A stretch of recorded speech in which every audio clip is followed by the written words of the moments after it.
Hello friends, welcome back to our YouTube channel Insightful Data Journey. My name is Raj Jaria and I am a data scientist in VGI.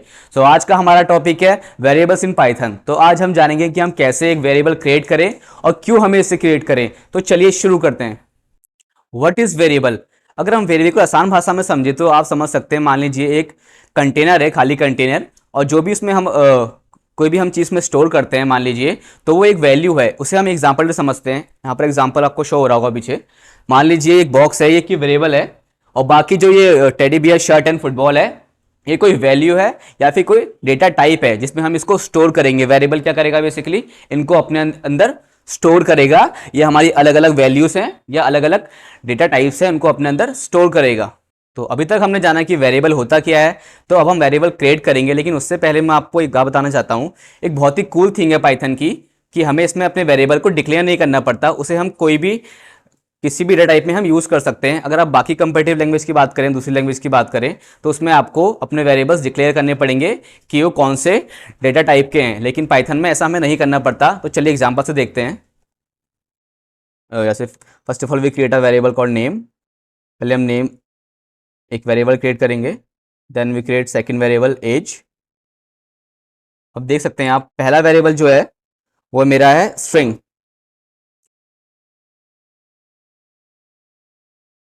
पहला क्या है? String. Second one is integer.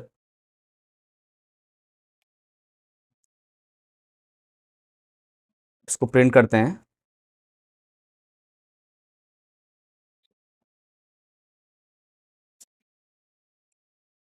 तो देखते हैं कि last में output क्या आया है, प्रिंट होकर आ गया है, जबकि वो एक अलग अलग डेटा टाइप है। क्या है? राज क्या है? स्ट्रिंग में फॉर्मेट में है, एंड एज क्या दिया है मैंने? इंटीजर फॉर्मेट में। अगर आप दूसरी लैंग्वेज में इसको यूज करते, वेरिएबल को क्रिएट करते, तो आपको उसका डेटा टाइप पहले डिक्लेयर करना पड़ता, जो कि हमें पाइथन में नहीं करना पड़ता। इसलिए हम पाइथन को डायनेमिकली टाइप लैंग्वेज कहते हैं। तो वेरिएबल क्रिएट करने के लिए हमारे कुछ रूल्स भी होते हैं, जो कि हमें अपने ध्यान में रखना चाहिए वेरिएबल पहले क्रिएट करने से पहले। तो चलिए हम पहले रूल की अगर बात करें, जब भी हम वेरिएबल को क्रिएट करेंगे तो उसको हम स्टार्ट करेंगे लेटर से या फिर अंडरस्कोप से।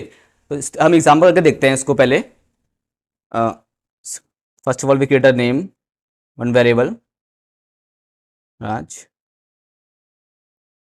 अगर हम प्रिंट करते हैं इसको,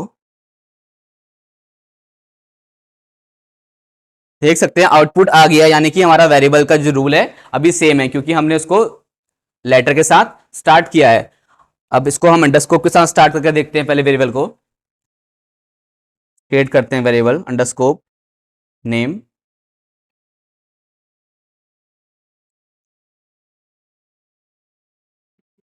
इसको प्रिंट करवाते हैं। देख सकते हैं फर्स्ट रूल क्या हमारा, हम वेरिएबल कैसे क्रिएट करेंगे? अंडरस्कोप के साथ या फिर लेटर के साथ स्टार्ट करेंगे, तभी हमारा वेरिएबल सही होगा। वही उसके रूल के अकॉर्डिंग फिट होता है। अगर हम मान लीजिए यहाँ पर इंटीजर के संग इसको अगर यूज करते हैं, मान लीजिए मैं फर्स्ट ऑफ ऑल मैं स्टार्ट करता हूँ अपना वेरिएबल, इंटीजर लिखता हूँ आगे से, वन नेम टू। अगर मैं उसको प्रिंट कराता हूँ,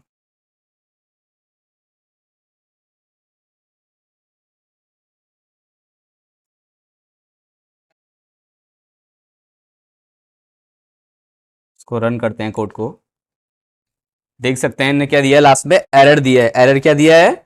इनवैलिड डेसिमल लिटरल। बेसिकली जो क्या है उसके रूल के बिल्कुल विपरीत है, बिल्कुल अपोजिट है। क्योंकि हमने क्या करा, यहाँ पर हमने स्टार्टिंग में वेरिएबल को कैसे क्रिएट किया है? एक इंटीजर के संग क्रिएट किया है, जो कि उसके रूल के बिल्कुल अपोजिट है। उसके रूल क्या था? फर्स्ट रूल कि हम वेरिएबल जो भी हम क्रिएट करेंगे या तो लेटर से स्टार्ट होगा या फिर अंडरस्कोप के साथ। Now we are talking about the second rule. अब सेकंड रूल के बारे में बात करें तो हम क्या करना है, जब भी हम कोई वेरिएबल क्रिएट करेंगे, हम उसे एक स्पेशल कैरेक्टर या फिर स्पेस के साथ यूज नहीं कर सकते हैं। तो एग्जांपल तो समझते हैं पहले। फर्स्ट ऑफ ऑल एक स्पेशल कैरेक्टर से हम क्या करते हैं, क्रिएट करते हैं वेरिएबल को। कोई भी ले लेते हैं, एट द रेट ले लेते हैं, एक्चुअली स्टार्ट करते हैं, at the rate is equals to, इसको हम कोई भी वैल्यू दे देते हैं, जैसे इसको ले देते हैं 12। ओके, देन इसको प्रिंट कराते हैं हम अपने जो हमारा स्पेशल कैरेक्टर जो हमने क्रिएट किया है वेरिएबल को, उसको अगर हम प्रिंट कराते हैं तो क्या आता है? Invalid syntax. क्यों? क्योंकि वो सेकंड रूल के बिल्कुल अपोजिट जा रहा है। क्योंकि हम सेकंड रूल क्या है हमारा कि हम अपने वेरिएबल को स्पेशल कैरेक्टर यूज नहीं कर सकते अपने वेरिएबल में, और ना ही स्पेस दे सकते हैं। स्पेस वाला एग्जांपल भी देख के समझते हैं। जैसे समझते हैं, इसमें डालते हैं माय स्पेस नेम और वैल्यूज को असाइन करते हैं, अपना नेम डाल लेते हैं इसमें, इसको प्रिंट कराते हैं माय नेम। देख सकते हैं सेम एरर शो हो रहा है। क्या हो रहा है? Invalid syntax. क्यों हो रहा है? क्योंकि हम उसके रूल के बिल्कुल अपोजिट काम कर रहे हैं। हम अपने वेरिएबल कैसे क्रिएट कर रहे हैं? या तो हम स्पेशल कैरेक्टर के संग क्रिएट कर रहे हैं या फिर स्पेस देके क्रिएट कर रहे हैं। अगर स्पेस की जगह यहां पर हम अंडरस्कोर यूज करते हैं तो हमारा वेरिएबल क्रिएट हो जाएगा, क्योंकि वो उसकी सही फॉर्म है। इसको कॉपी करते हैं यहां से, जो हमने स्पेस दिया था वेरिएबल के बीच में अपना, वहां पर हम अंडरस्कोर यूज करेंगे।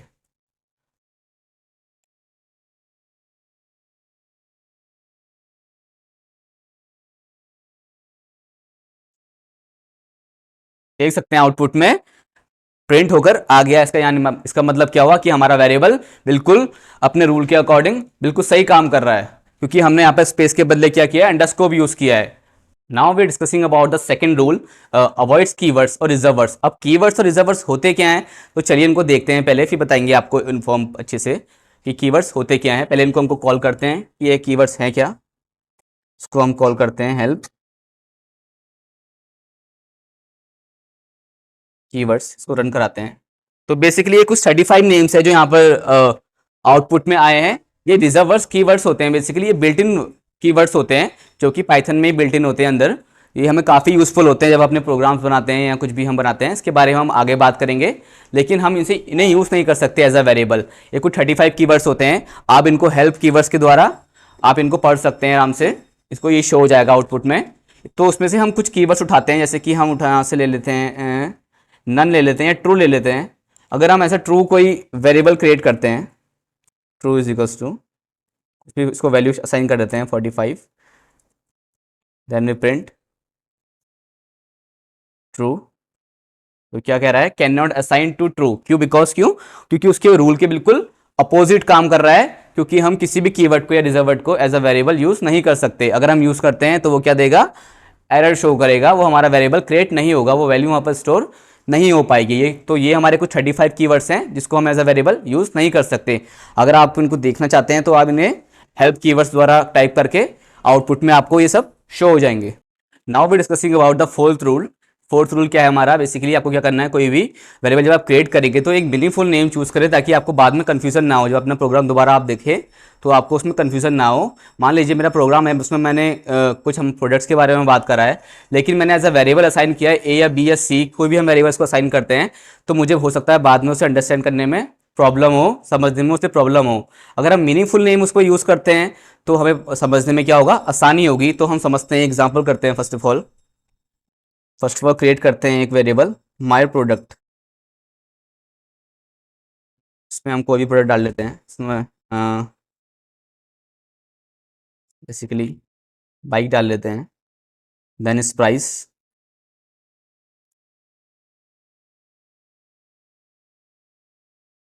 0.5 लाख। इसको प्रिंट कराते हैं, प्रिंट प्रोडक्ट एंड इसी पे हम इसको आगे से प्राइस। अब इससे हुआ कि अगर मान लीजिए यहाँ पर बहुत बड़ा प्रोग्राम होता, अगर मैंने इसको वेरिएबल ए या बी असाइन करे होते कुछ शॉर्ट नेम, तो मुझे बाद में समझने में आसानी प्रॉब्लम होती। लेकिन अभी मैंने क्या किया, उसको एक मीनिंगफुल नेम दे दिया, जैसे कि माय प्रोडक्ट एंड इस प्राइस। तो उससे क्या होगा? मुझे अपने प्रोग्राम को समझने में अंडरस्टैंडिंग काफ़ी ईजिली रहेगा और हम इसको आसानी से कर पाएंगे। अगर उसको शॉर्ट नेम देता मैं, तो मुझे समझने में बाद में बहुत प्रॉब्लम होती। तो हमें क्या करना, जब भी हम वेरिएबल क्रिएट करेंगे तो उसे एक मीनिंगफुल नेम देंगे, ताकि हमें समझने में उसे आसानी हो। तो लास्ट पॉइंट बहुत ही इंपॉर्टेंट है कि हमें जानना चाहिए कोई वेरिएबल क्रिएट करने से पहले कि वेरिएबल क्या होते हैं? केस सेंसिटिव होते हैं। केस सेंसिटिव होता क्या है? तो चलिए इसको एग्जांपल से समझते हैं। फर्स्ट ऑफ ऑल एक वेरिएबल क्रिएट करते हैं। मान लीजिए वेरिएबल क्रिएट किया है मैंने एज 22। अब मैं इसको प्रिंट कराता हूँ एज। इसमें एज में क्या करते हैं हम? ए को अपर केस में ले लेते हैं, यानी कैपिटल लेटर में ले लेते हैं। तो क्या क्या करेगा? बेसिकली एरर शो करेगा। क्या एरर शो करेगा? Name age is not define क्यों कह रहा है, क्योंकि हमने जो वेरिएबल क्रिएट किया है वो बेसिकली लोअर केस में किया है। जो हमारा ए है वो स्मॉल लेटर्स में दिया हुआ है हमने, लेकिन प्रिंट कराते वक्त हमने क्या किया है, ए को कैपिटल लेटर्स में लिख दिया है, अपर केस में लिख दिया है। तो वो क्या कह रहा है, name age is not define. Basically Python, पूरी पाइथन ही केस सेंसिटिव है, तो हमें ऐसा वेरिएबल जब भी हम यूज करेंगे तो ध्यान रखेंगे जो हमने या लोअर केस में दिया है चाहे अपर केस में दिया है वो हमें ध्यान रखना है, तो उसी में हम वेरिएबल को कॉल करें। मैंने क्या करा यहाँ पर, हमारा ए है लोअर केस में है, जब मैंने कॉल करा तो उसमें ए हमारा अपर केस में हो गया, तो उसने क्या किया, एरर शो किया कि नेम एज तो आपका है ही नहीं। तो इसलिए बोलते हैं कि पाइथन एक केस सेंसिटिव लैंग्वेज है और हमें उसको वेरिएबल में भी ध्यान रखना है। मैं इसको कॉल करता हूँ, अब प्रिंट करवाते हैं इसे उसके सही नेम से जो कि लोअर केस में है उसका एज।